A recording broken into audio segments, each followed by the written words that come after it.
ठीक है, चलिए डिस्कस करते हैं फ्लूइड्स का question 32। It is based on Bernoulli's theorem. अच्छा, बर्नौली थ्योरम क्या कहती है? P1 plus rho g H1 plus half rho B1 square is P2 plus rho g H2 plus half rho B2 square. ठीक है ना? Bernoulli theorem बहुत important है, इसमें न्यूमेरिकल भी आ सकते हैं डायरेक्ट। तो ये हमारा क्वेश्चन 32 डायरेक्ट न्यूमेरिकल है।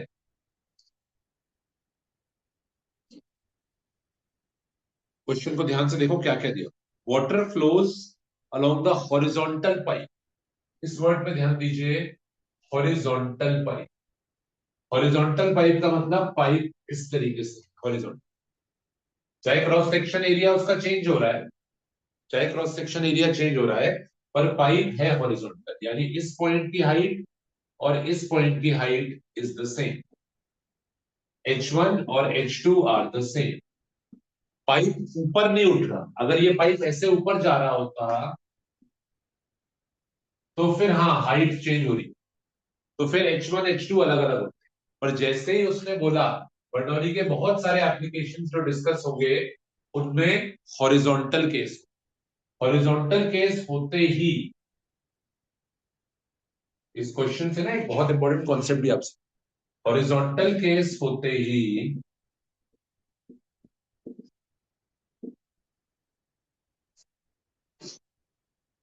H1 और H2 वाले टर्म सेम हो जाए। दोनों की हाइट सेम ही तो है, दोनों की हाइट सेम है तो दोनों हाइट क्या हो जाएंगी? कैंसिल।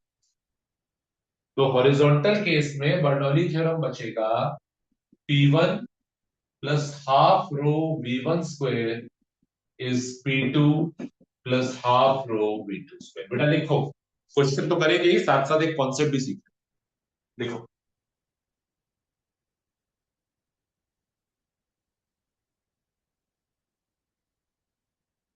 ठीक है ना? अच्छा, क्या सीख रहे हैं इसमें, ये देखिए।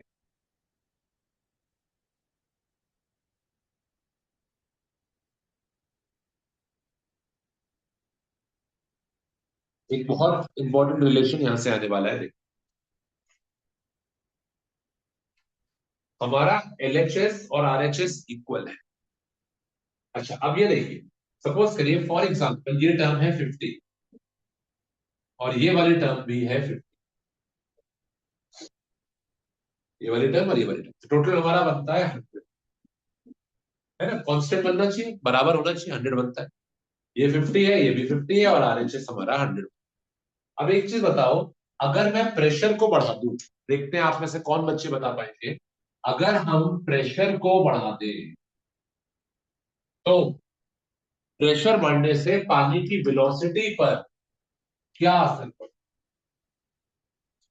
प्रेशर को बढ़ाने से वेलोसिटी पर क्या असर पड़ेगा? देखो, अगर मैंने प्रेशर को बढ़ा दिया, अगर हमने प्रेशर को बढ़ा दिया, यानी ये वाली टर्म बड़ी हो गई, ये वाली टर्म बड़ी हो गई। लेटेस्ट से ये वाली टर्म 50 की जगह 60 हो गई, तो दूसरी टर्म को छोटा होना पड़ेगा, तभी वो RHS के साथ मैच करेगा। अगर मेरे को RHS के साथ मैच कराना है तो ये वाली टर्म जितनी बड़ी होगी, बहुत ध्यान से सुनो, ये वाली टर्म जितनी बड़ी होगी दूसरी टर्म को उतना ही छोटा होना पड़ेगा। ये 50 और 50 थे पहले, अब ये टर्म 60 हो गई, तो इस टर्म को 40 होना, तभी वो मैच होगा। यानी अगर इस टर्म को मैं बढ़ा रहा हूं तो इस टर्म को कम होना, यानी अगर प्रेशर बढ़ रहा है, यानी अगर प्रेशर पानी का बढ़ रहा है तो पानी की वेलोसिटी कम हो रही है, या उल्टा बोले, वेलोसिटी कम हो रही है तो प्रेशर बढ़, या फिर क्या कह सकते हो, प्रेशर और वेलोसिटी में किस टाइप का रिलेशन हुआ? प्रेशर और वेलोसिटी में हम ये लिखेंगे नहीं, हम स्टार मार्क करके लिख लेते हैं, पेपर में लिखते हैं। प्रेशर में और वेलोसिटी में there is an inverse relation. पानी की वेलोसिटी जहां पर कम होगी वहां पर प्रेशर ज्यादा। बनाओ, इसको स्टार मार्क करके बनाओ, इसे समझने के लिए है। पर इसके बर्नौली के बहुत सारे एप्लीकेशन इसी बात पर मिल सकते। ये टर्म बड़ी होगी तो दूसरी टर्म को छोटा होना पड़ेगा। क्यों? क्योंकि ये बढ़ रहा है, तो कंपनसेट करने के लिए ये टर्म उतना ही कम होगी, तभी तो वो सेम आएगा, मैच तभी करेगा। तो अगर प्रेशर बढ़ रहा है तो वेलोसिटी कम हो रही है, यानी कौन सा रिलेशन हुआ प्रेशर और वेलोसिटी में? लिख लीजिए, प्रेशर और वेलोसिटी में there is inverse relation.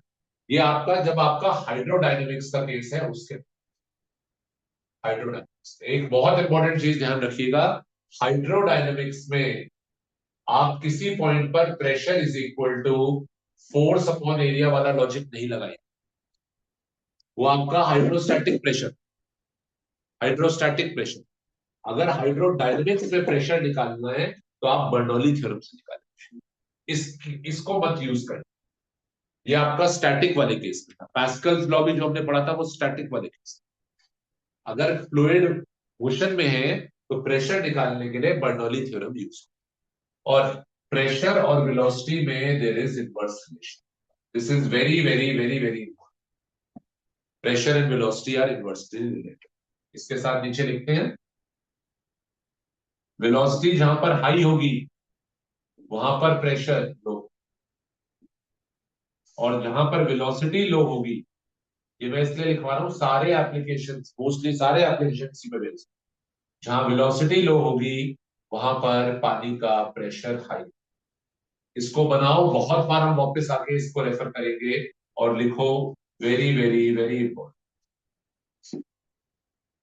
This is from Bernoulli's theorem.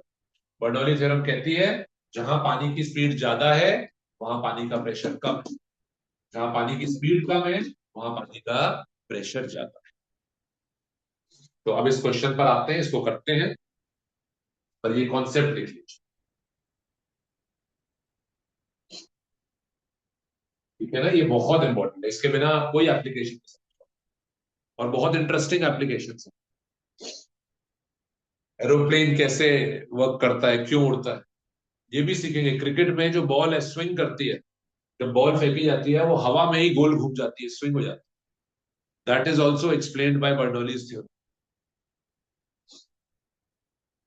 चलो क्वेश्चन में डेटा पुट करते हैं, क्या दिया? प्रेशर दे रखा है 30 mm ऑफ, तो दो पॉइंट्स हैं, जरा डेटा लिख लेते हैं। P1 हमें दे रखा है 30 mm ऑफ Hg, जिसको मैं पास्कल में कन्वर्ट करना जानता हूं, है ना? मैंने आपको ऑलरेडी सिखाया हुआ है। और वेलोसिटी है यहां पर 0.2 मीटर पर सेकेंड, इस पॉइंट। आगे एक और पॉइंट है जहां पर पानी की वेलोसिटी हो गई 1.2 मीटर पर सेकेंड, तो इस पॉइंट पे आपको प्रेशर निकालना, ठीक है ना? इस पॉइंट पे आपको प्रेशर। अब एक चीज बता दो, आप में से जो बच्चे समझ पा रहे हैं चैट बॉक्स में रिप्लाई करें, सो दैट आई नो। यहां पे जो प्रेशर आएगा वो P1 से ज्यादा आएगा या कम? Just reply, will it be more than P1 और लेस देन P1? अभी हम निकाल तो लेंगे, बट ये बता दो ज्यादा आएगा या कम। लेट मी सी कौन रिप्लाई कर रहा है, कौन कौन बच्चे सुन रहे हैं। विल इट बी मोर और लेस? जल्दी से, 30 सेकेंड का टाइम है, सोचना नहीं और ज्यादा। विल इट बी मोर और लेस? 8-10 बच्चों ने रिप्लाई करा है, बाकी सब ऐसे ही बैठे, कुछ तो गलत भी रिप्लाई।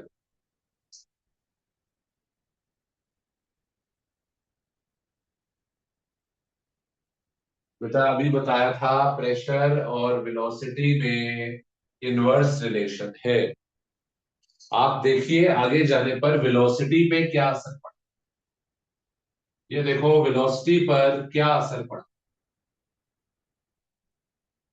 वेलोसिटी पानी की बढ़ गई, पानी की वेलोसिटी अगर बढ़ गई तो पानी का प्रेशर कम हो जाएगा, पानी का प्रेशर कम हो जाएगा,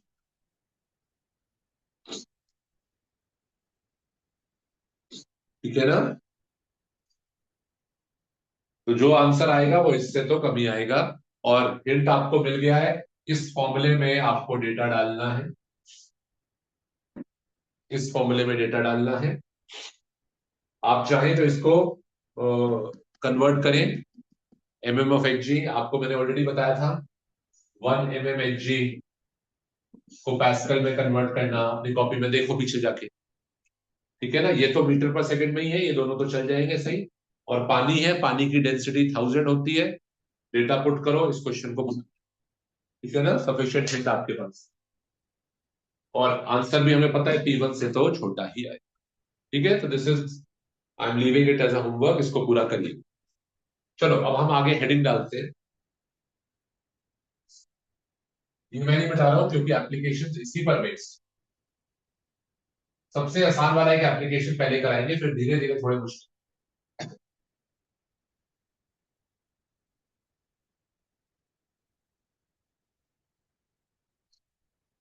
ठीक है, एप्लीकेशन, एप्लीकेशन या फिर real life instance. Real life में बर्नौली थ्योरम हमें कहाँ देखने को मिलता है, ठीक है ना, ये डिस्कस करेंगे। पर इसके लिए आप पेज नंबर ओपन करके रख लीजिए, सो दैट आपको फिगर भी वहां पे दिखती रहे। Page number 26।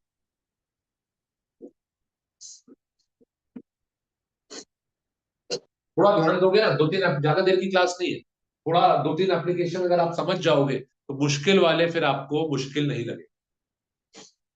स्टार्टिंग के आसान वाले अगर आपको क्लियर हो गए ना, मुश्किल वालों में वही लॉजिक होता है। ये वाले ध्यान से सुनो, आगे फिर आसान लगे। तो पहला एक एप्लीकेशन है या इंस्टेंस है, ब्लोइंग अवे ऑफ रूफ।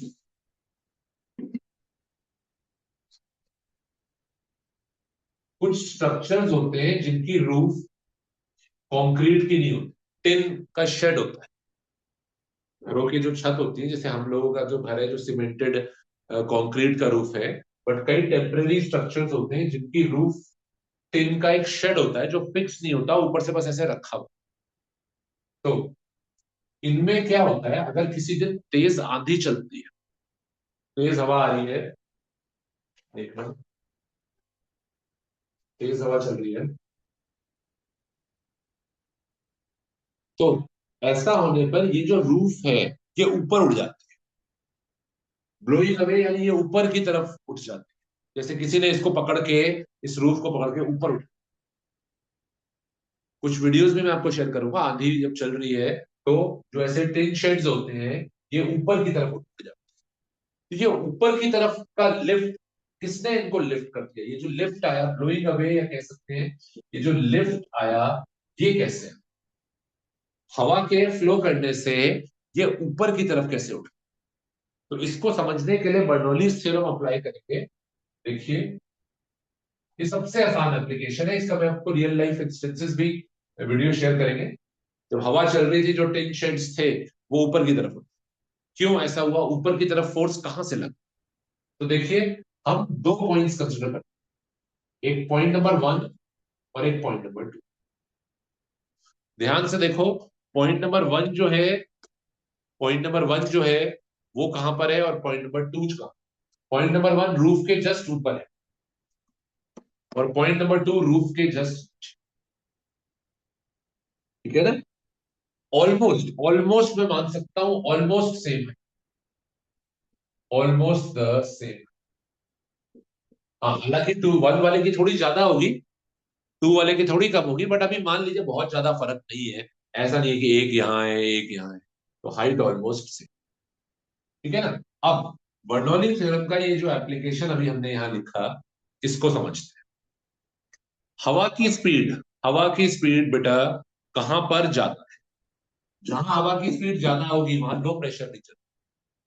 बताइए, हवा की स्पीड कहां पर जाता है? एक आपका, देयर वाज अ हट जिसका एक टिन शेड था, और तेज आंधी चल रही थी, हवा की स्पीड कहां पर जाती है? पॉइंट 1 पे जाता है ऑब्वियसली। घर के अंदर थोड़ा ना हवा चल रही है, घर के ऊपर छत पे से हवा चल रही है ना। तो पॉइंट वन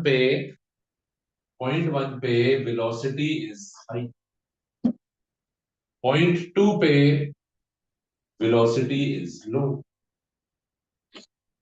ठीक है, क्योंकि हवा चलेगी तो घर के अंदर थोड़ा ना चलेगी। अगर आप, आंधी आ रही है तो घर के ऊपर हवा तेज चल रही होगी ना, घर के अंदर तो बंद है, घर के अंदर थोड़ा आंधी आ रही है। तो अब देखो जरा यहां से, अब यहां से देखो और ये बताओ कि वेलोसिटी जहां पर हाई होती है, यहां पर क्या होगा, वेलोसिटी जहां पर हाई होती है यहां पर there will be low pressure, there will be low pressure, और पॉइंट टू पर देयर विल बी हाई। तो जो एयर है एयर का जो प्रेशर है पॉइंट वन पे लो है, पॉइंट टू पे हाई। कोई कहता है ठीक है, अब इससे क्या होगा, देखो क्या होगा। समझने के लिए मैं उसको भी हटा रहा हूं। इस रूफ पर जो अंदर की एयर है वो ऐसे फोर्स लगाएगी, और फोर्स का मैं फॉर्मूला लगा रहा हूं, force is equal to pressure into A. ठीक है ना।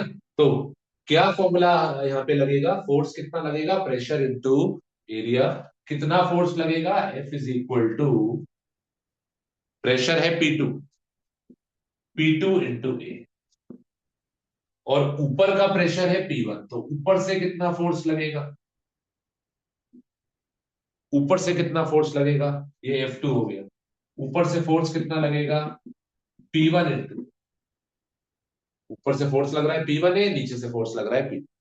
तो अब अगर इसमें रूफ को अलग से यहां पे बनाऊं, इस रूफ पे ऊपर की हवा फोर्स लगा रही है F1,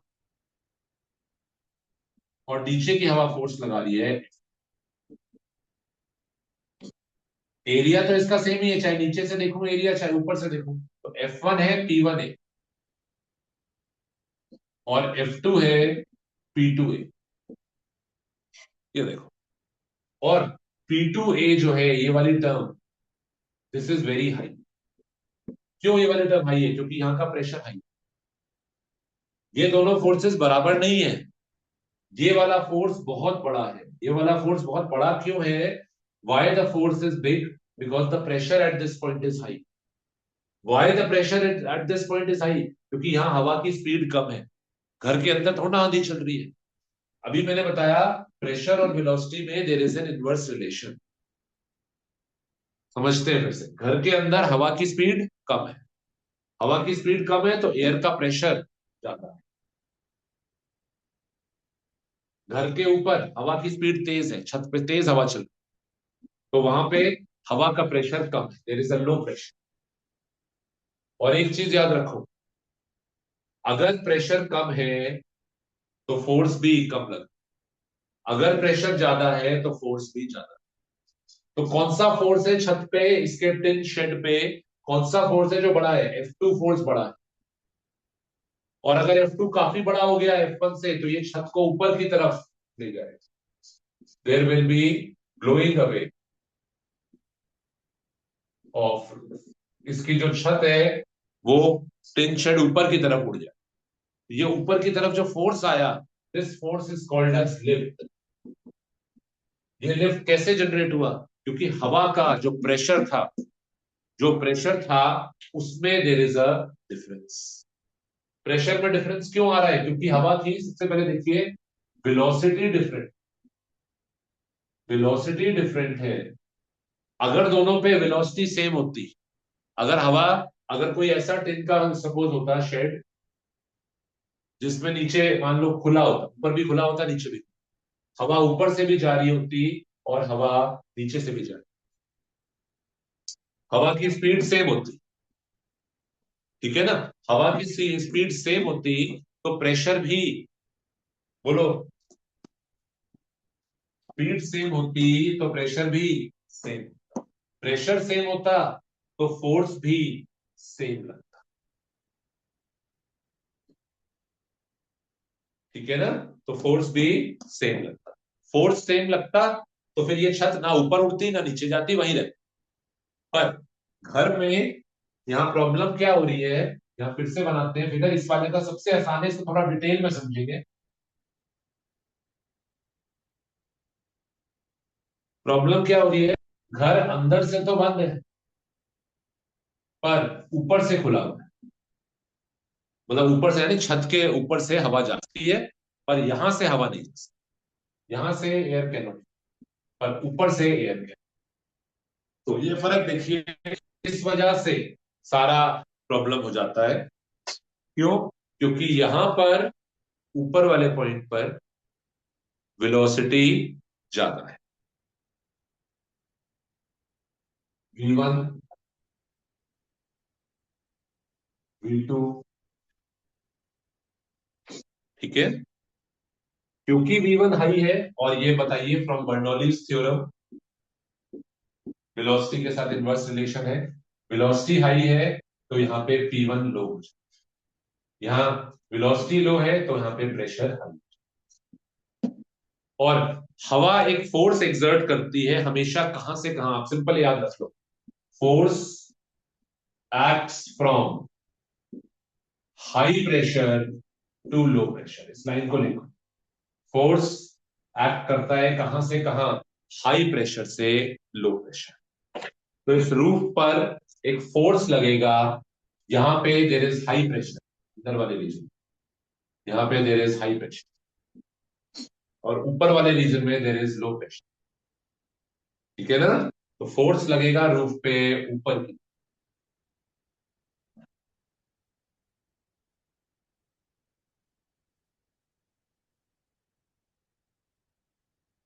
और ये रूफ ऊपर की तरफ उड़ जाएगी। Force acts from high pressure to low pressure, this is the reason. जब आंधी आती है, जो टिन शेड्स होते हैं जो अच्छी तरीके से फास्टन नहीं होते, नहीं अच्छी तरीके से जुड़े हुए होते, क्या होता है, हवा आने पर वो ऊपर की तरफ ऐसे उड़ जाता है। और जब ये ऊपर की तरफ उड़ जाएगा तो हवा इसके को अपने साथ ऐसे ले जाए, तो इट विल ब्लो अवे ऊपर की तरफ हवा की डायरेक्शन।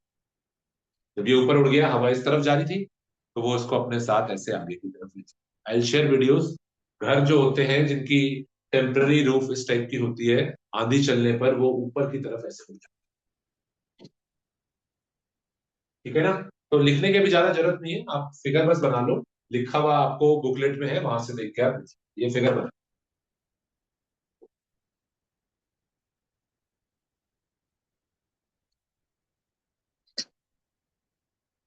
अच्छा, एक और एप्लीकेशन देखते हैं इसका।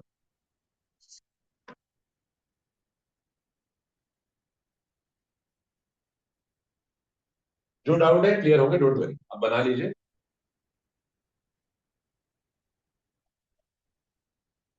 और फोर्स हमेशा याद रखो हाई प्रेशर रीजन से लो प्रेशर की तरफ। जहां पे प्रेशर हाई है वहां से ज्यादा लगेगा, जहां पे लो है वहां से कम लगेगा, तो हाई प्रेशर वाला जीत जाए। ऑब्जेक्ट हाई से लो की तरफ, फ्रॉम हाई टू लो। ठीक है। अब नेक्स्ट एक और एप्लीकेशन देखते हैं। इसका एक और एप्लीकेशन है,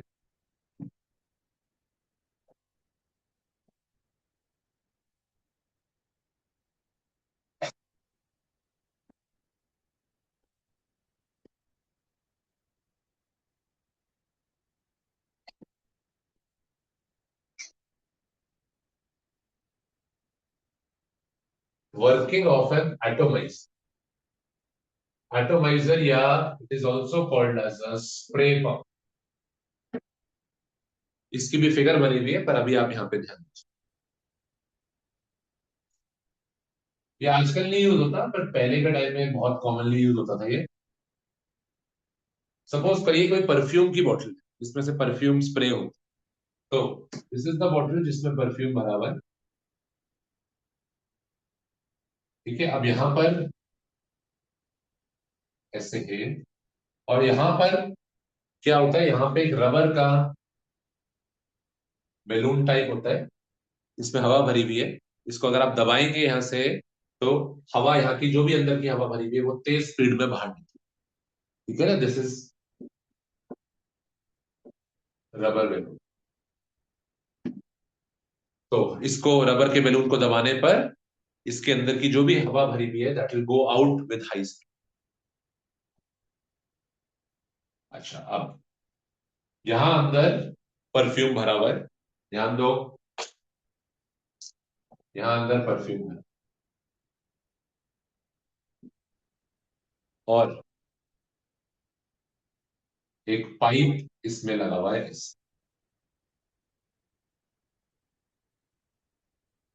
ठीक है, ध्यान से देखो। अब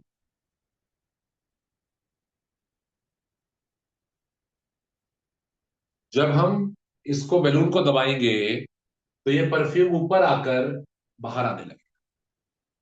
थोड़ा सा सोचो, ये परफ्यूम ऊपर कैसे उठेगा? इस पाइप में, ये पाइप जो है परफ्यूम में डिप हुआ हुआ है इस तरीके से। तो जैसे ही आप ये यहां से दबाओगे बैलून, तो ये परफ्यूम इसमें राइज करेगा, ऊपर आएगा और यहां से बाहर आएगा। थोड़ा सा सोचो ऐसा क्यों।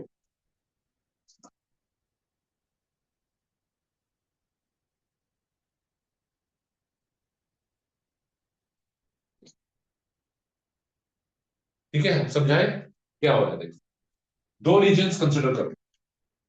सपोज करो आपने यहां से इसको पुश करा, बैलून को आपने पुश करा। ऐसे पुश करने से यहाँ की जो हवा है वो यहां से बाहर निकलेगी, है ना? हवा यहां से बाहर जाएगी। आप जब पुश करेंगे तो air will move out from here. और एयर जब बाहर जाएगी तो आप दो पॉइंट्स कंसिडर करो। एक पॉइंट कंसिडर करो यहां पर, और एक पॉइंट कंसिडर करो ये। Point number one and point number, दो पॉइंट्स हम कंसिडर करो, पॉइंट वन और बताइए पॉइंट वन और पॉइंट टू में कहां पर वेलोसिटी ज्यादा है, कहां पर हवा की स्पीड ज्यादा है? जब मैं यहाँ पे बैलून को दबाऊंगा इस तरीके से मल्टीपल टाइम्स, तो हवा यहां से बाहर निकलेगी ना, यहाँ पे थोड़ा ना हवा चल रही है अंदर।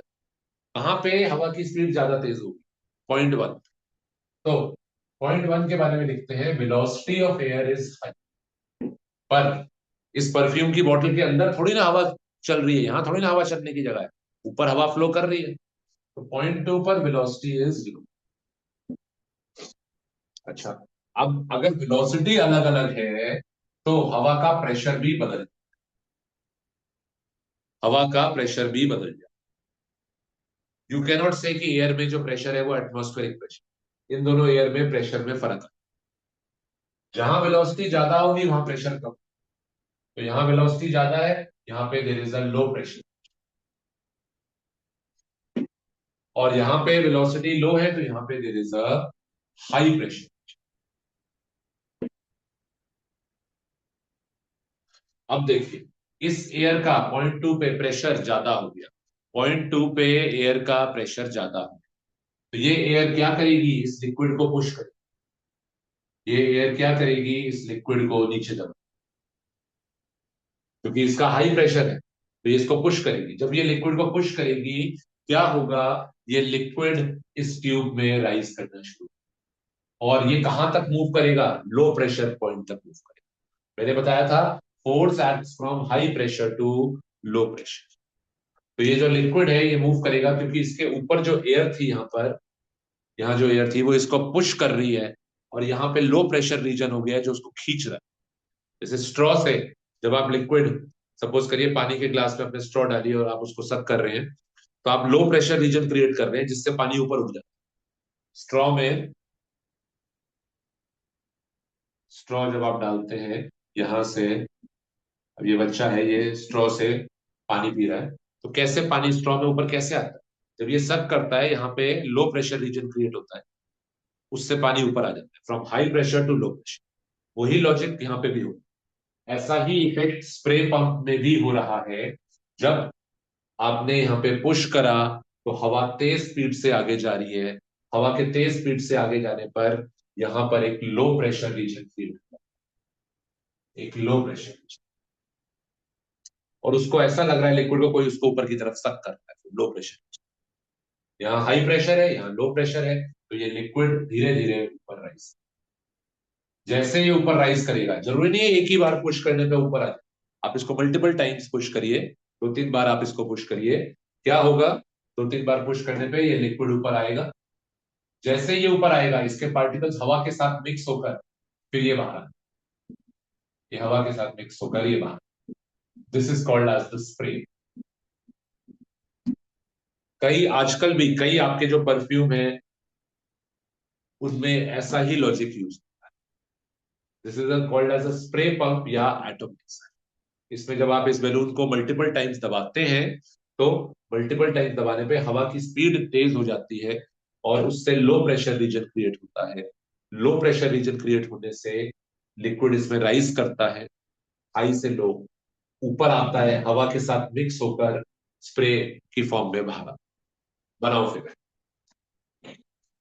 ठीक है, समझ आया?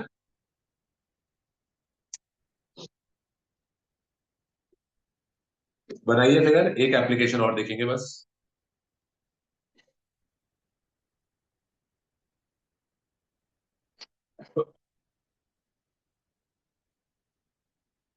चलो जल्दी से तीसरा, अब तीसरे वाले में थोड़ा सा न्यूमेरिकल पार्ट भी है। तीसरे वाले में आज हम समझेंगे एरोप्लेन का वर्किंग। बना लो जल्दी से,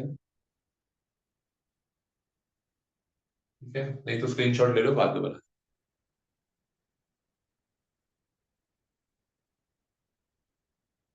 ठीक है, तीसरा वाला, पहले तो हमने आसान वाले डिस्कस करे, इनमें कोई न्यूमेरिकल नहीं था।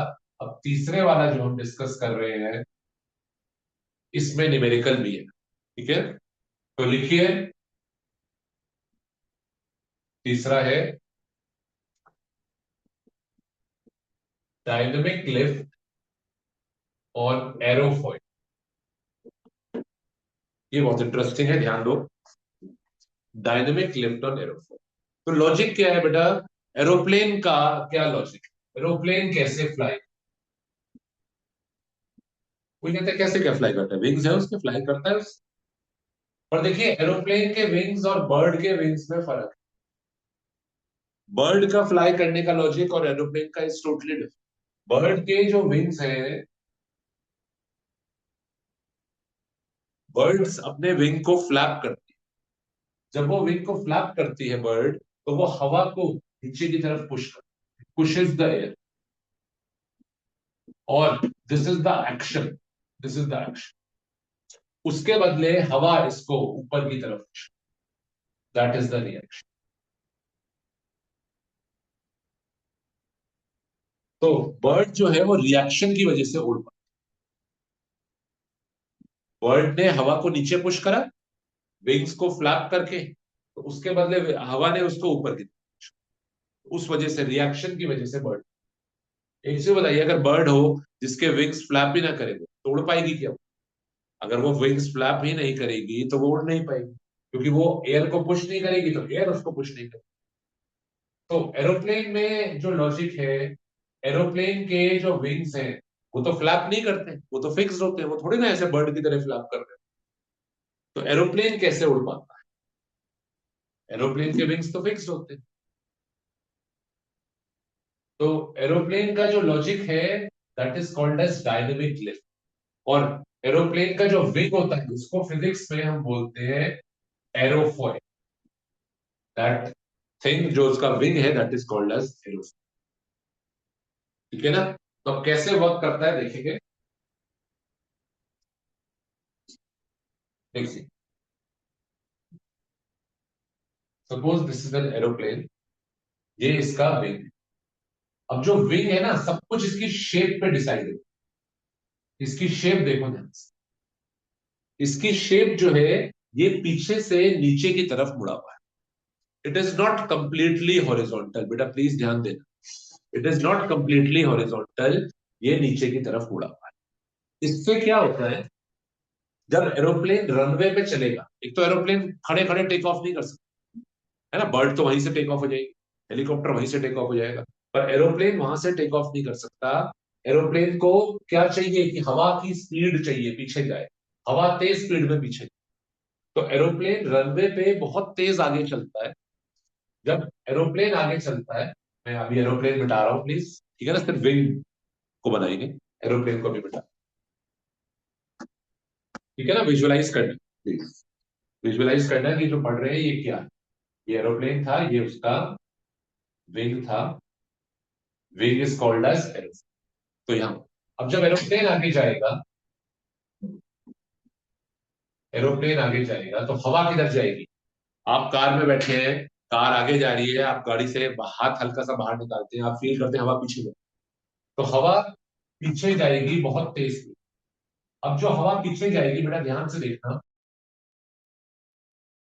हवा पीछे जाएगी, यहां पे, और ऊपर और नीचे में फर्क। ऊपर विंग सीधा है तो हवा की स्पीड बहुत तेज होगी, air can very easily pass from over the wing, but under the wing फर्क होगा, ये मुड़ा हुआ है, तो ये जो हवा यहां से जाएगी ये टकराएगी, ये सीधा नहीं जा पाएगी, ये टकराएगी, जिस वजह से इसकी स्पीड कम हो जाएगी।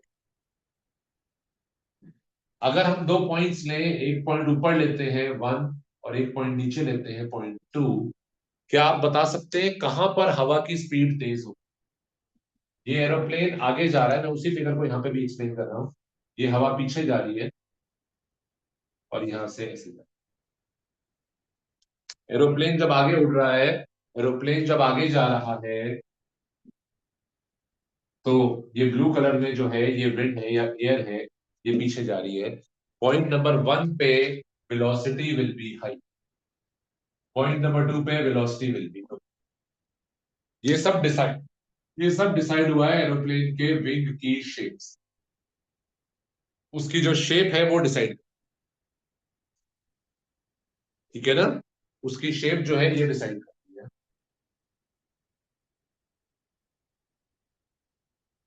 अब क्योंकि वेलोसिटी अलग अलग है, वेलोसिटी अलग अलग है, एरोप्लेन के विंग को जानबूझ के नीचे की तरफ मोड़ा हुआ। हम चाहते थे यहाँ पे हवा टकराए, चाहते थे हवा टकराए, उसकी वेलोसिटी कम, उसकी वेलोसिटी कम हो जाएगी तो प्रेशर बढ़ जाए। 0.2 पे जो प्रेशर होगा P2, that will become, pressure will be high, और 0.1 पे वेलोसिटी हाई है तो प्रेशर विल बी लो। तो अब दो फोर्सेस लगेंगे, ऊपर की हवा जो विंग पे फोर्स लगाएगी, देखो, ऊपर की हवा जो विंग पे फोर्स लगाएगी, फोर्स का मैं फॉर्मूला लिखूंगा, प्रेशर इनटू एरिया, प्रेशर है P1 और एरिया है A, तो फोर्स लगेगा P1A, और नीचे से जो फोर्स लगेगा, नीचे से जो फोर्स लगेगा वो लगेगा P2 into A, यानी एरोप्लेन के विंग पे हवा फोर्स लगाएगी, एरोप्लेन के विंग पे हवा जो फोर्स लगाएगी वो दोनों फोर्सेस सेम नहीं होंगे, P1A and P2A will not be the same. कौन सा फोर्स बड़ा है? ये वाला फोर्स। कैसे? जिसने भी एरोप्लेन बनाया, पहली बार जिसने एरोप्लेन इन्वेंट करा, उसने क्या सोचा? एरोप्लेन को उड़ाना है, एरोप्लेन को उड़ाना है तो ऊपर वाला फोर्स ज्यादा होना चाहिए। सोचिए बेटा, जिस बंदे ने एरोप्लेन डिजाइन करा, पहली बार इन्वेंट करा, उसने क्या चाहा होगा कि ये वाला फोर्स ज्यादा हो, ये वाला फोर्स ज्यादा होता तो एरोप्लेन नीचे दब जाता हो, एरोप्लेन ऊपर जाना चाहिए तो ये वाला फोर्स ज्यादा होना चाहिए, फोर्स ज्यादा होना चाहिए तो यहाँ पर प्रेशर ज्यादा होना चाहिए, प्रेशर ज्यादा होना चाहिए तो वेलोसिटी कम होनी चाहिए। वेलोसिटी कम कैसे होगी? जब मैं विंग को नीचे मोड़, एरोप्लेन को तेज स्पीड में चलाओ और उसको नीचे मोड़, जैसे ही आप इसको नीचे मोड़ देंगे, जैसे ही आप इसको नीचे मोड़ देंगे, यहां पे हवा की स्पीड कम हो जाए, हवा की स्पीड जो कम हो गई तो उससे प्रेशर हाई हो, ठीक है ना, प्रेशर हाई, और प्रेशर हाई होते ही जो फोर्स लगेगा, फोर्स ज्यादा लगेगा, क्योंकि प्रेशर ज्यादा है तो यहाँ की हवा जो है फोर्स भी ज्यादा लगेगा। तो अब आप बता सकते हैं कि नेट फोर्स कितना होगा?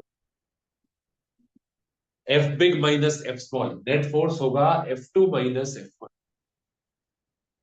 बड़े वाला माइनस F2 माइनस, यानी P2A minus P1, which is equal to A times of P2 minus P. This net force is called as dynamic lift. इस नेट फोर्स को हम बोलते हैं, आपके जो भी डाउट है क्लियर होंगे, डोंट वरी। तो this net force is called as dynamic lift. तो what is the formula for dynamic lift? Area of the wing, area तो ऊपर का और एरिया तो नीचे का सेम ही है, into P2 minus P1। P2 के साथ लिखेंगे, P2 क्या है? It is the pressure below the wing, pressure below the. और P1 क्या है? Pressure above the wing. और ये कैसे निकालेंगे P2 P1? अभी 1 मिनट में निकाल आएंगे ये। आप पहले ये फिगर बनाओ, 1 मिनट में हम ये निकाल लेंगे प्रेशर।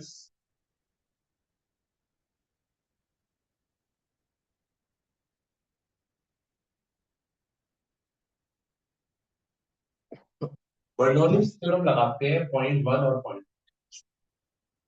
और अज्यूम कर लेते हैं कि ये दोनों पॉइंट्स में बहुत ज्यादा हाइट का फर्क नहीं। जो हमारा एरोप्लेन का विंग है, देखो बेटा, ये एरोप्लेन है, ये उड़ रहा है, ये इसका विंग है, ये पॉइंट 1 है, ये ऊपर वाला, और ये पॉइंट 2। हाँ, थोड़ा सा हाइट का फर्क है, थोड़ा सा हाइट का फर्क है, पर अज्यूम कर सकते हैं कि जो पॉइंट 2 की हाइट होगी जमीन से और पॉइंट 1 की हाइट होगी, वो ऑलमोस्ट सेम। अब अज्यूम कर रहे हैं हाइट ऑलमोस्ट द सेम, जिससे बर्नौलीज थ्योरम में जिससे बर्नौलीज थ्योरम में हाइट वाले टर्म्स कट जाए। और प्लीज फिर से रिपीट कर रहा हूं मैं, this is not hydrostatics. Hydrostatics में हाइड्रोस्टैटिक्स का कॉन्सेप्ट यहां नहीं लगाया जा सकता। हाइड्रोस्टैटिक्स में there is a concept called as Pascal's law. Pascal's law क्या कहती थी कि अगर पॉइंट्स सेम लेवल पर है, आपने पढ़ा था हाइड्रोस्टैटिक पैराडॉक्स, नाम ही क्या था उसका? Hydrostatic paradox.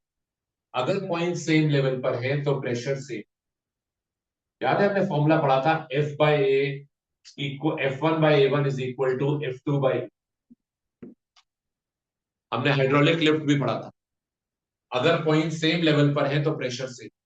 वो यहाँ पैस्कल्स लॉ एप्लीकेबल है। आप फॉर्मूला लगा सकते हैं, बट आप ये नहीं कह सकते कि पॉइंट्स अगर सेम लेवल पर है तो प्रेशर सेम। हाँ, पैस्कल्स लॉ की डेफिनेशन में जाना, तो पैस्कल्स लॉ की डेफिनेशन ही ये कहती है कि अगर फ्लूइड रेस्ट पर है तो सेम लेवल पर प्रेशर सेम। पर यहाँ फ्लूइड, यहाँ हवा रेस्ट पर नहीं है, हवा फ्लो कर। तो अगर मैं ये कहता हूं कि दोनों पॉइंट सेम लेवल पर है, तो मैं ये नहीं कह सकता कि सेम लेवल पर है तो प्रेशर सेम। वो हाइड्रोस्टैटिक्स, ये डायनेमिक्स।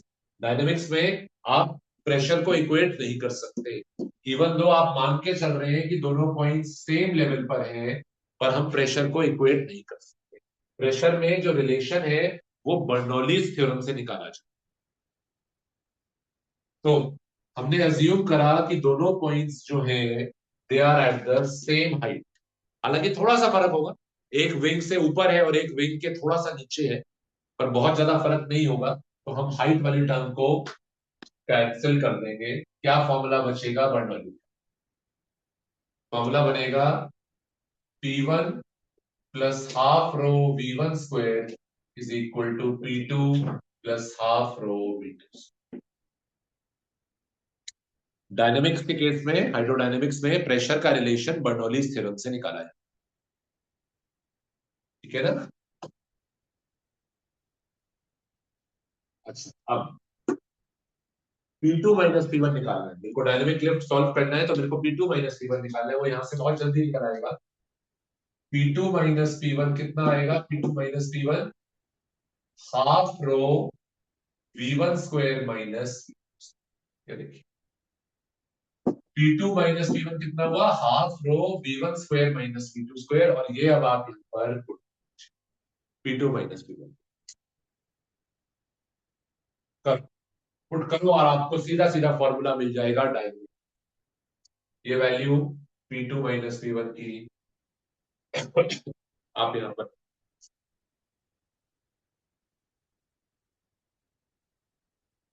यहाँ पे लिखते हैं, आप लोग पुट करो इसको यहाँ पे। तो डायनामिक लिफ्ट को मैं बोल रहा हूँ FDL। FDL stands for force of dynamic lift. ठीक है ना? Force of dynamic lift. FDL कितना होगा? A, और ये वैल्यू मैंने यहां डाल दी, तो half rho V1 square minus, ये आ गया हमारा फॉर्मूला। इस पे न्यूमेरिकल आता है, इस पे न्यूमेरिकल आता है। इसको और अच्छी तरीके से लिख लेते हैं। F D L is equal to rho A by two, rho A by two. V1 कौन है, V1 कौन है, टॉप पे या बॉटम पे? क्योंकि बाद में हम भूल जाएंगे V1 कौन था, 2 कौन था। तो इसको ऐसे लिख लो, V top square minus V bottom. और इस फॉर्मूले को बना लो बॉक्स में। ये हमारा फॉर्मूला आ गया नेट फोर्स का। नेट फोर्स किस तरफ लग रहा है, ऊपर की तरफ, क्योंकि ये वाला फोर्स बड़ा है, ये वाला फोर्स छोटा है। लेटर से ये वाला फोर्स है 100 न्यूटन, और F1 था हमारा 20 न्यूटन। तो कितने न्यूटन का हमें डायनेमिक लिफ्ट मिल रहा है? 80 न्यूटन का डायनेमिक लिफ्ट, जो एरोप्लेन को ऊपर उठा सकता। तो एरोप्लेन को उठाने वाला जो फोर्स है वो कैसे आ रहा है, F2 माइनस, F2 माइनस। ये वाला फोर्स ज्यादा है, ये ऊपर उठा, ठीक है ना।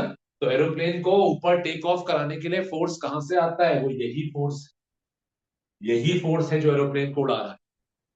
जब एरोप्लेन उड़ रहा है ऊपर हवा में, तो क्यों नहीं नीचे, क्यों नहीं आ रहा? कौन सा फोर्स है जो उसके वेट को बैलेंस कर रहा है, कौन सा फोर्स है जो उसको ऊपर उठा रहा है, यही फोर्स है। और कहां से जनरेट हुआ, क्योंकि वेलोसिटी अलग अलग थी, तो प्रेशर अलग अलग था। नीचे प्रेशर ज्यादा था तो नीचे से फोर्स ज्यादा लगा, इसीलिए एरोप्लेन टेक ऑफ कर पाया। ठीक है ना। तो इसको लिख लो, इस पे एक होमवर्क क्वेश्चन बता रहा हूं मैं। आज की क्लास यहीं तक थी। एक होमवर्क क्वेश्चन करेंगे आप लोग।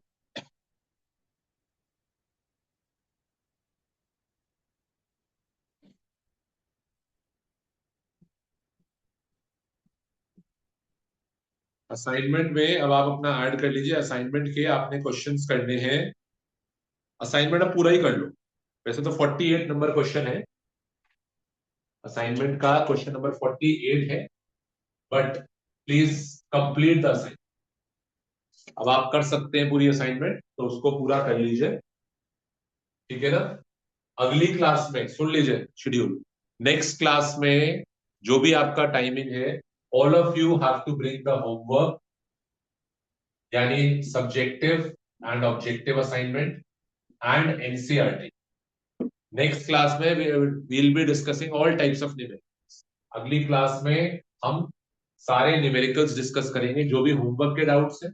एनसीईआरटी के क्वेश्चन भी आपने करके आने हैं, सॉल्व एग्जांपल्स और बैक क्वेश्चन फ्लूइड्स, और इसकी असाइनमेंट भी करके लानी है। Next class will be completely on numericals and doubt discussion. और उसके अगली क्लास में we will be conducting the test of solids and fluids. तो आई होप शेड्यूल आपको क्लियर। नेक्स्ट क्लास में सारा होमवर्क हर बच्चे को लाना है, न्यूमेरिकल प्रैक्टिस होगी, और उसके अगली क्लास में टेस्ट। ठीक है। तो इस फॉर्मूले से वी आर नाउ क्लोजिंग। आप लोग अपना रिवाइज करो और क्वेश्चंस ट्राई करो। 48 अभी कर, जस्ट आफ्टर द क्लास, अभी खत्म होते ही क्लास 48 ट्राई करो, इसी फॉर्मूले पे बेस्ड। ठीक है ना। नहीं होगा, जो भी नहीं होंगे वो अगली क्लास में कर। ठीक है। चलिए ठीक है, नोट डाउन करके आप लोग लॉग ऑफ कर सकते हैं। Will meet in next class now. Thank you.